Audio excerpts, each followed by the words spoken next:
गट क मुख्य परीक्षा 14 ऑक्टोबर 2018 चा पेपर आहे. प्रश्न क्रमांक 1 आहे. काय विचारले बघूया आयोगाने आपल्याला. तर बघा, जलभेद्य या शब्दाचा पुढीलपैकी कोणत्या वाक्यांमधील उपयोग योग्य आहे असा प्रश्न आपल्याला विचारलाय.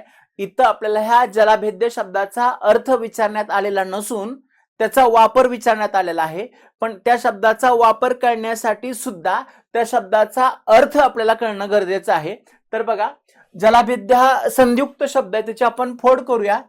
जल अधिक अभेद्य अशी याची फोड निघते.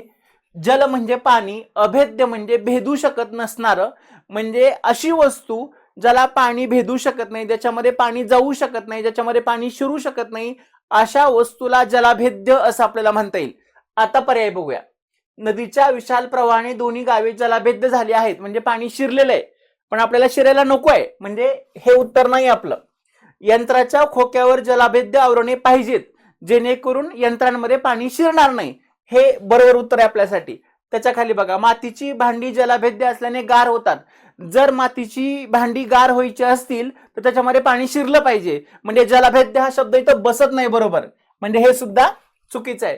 जलभेद्यतेमुळे सुती कापड अधिक पाणी शोषते.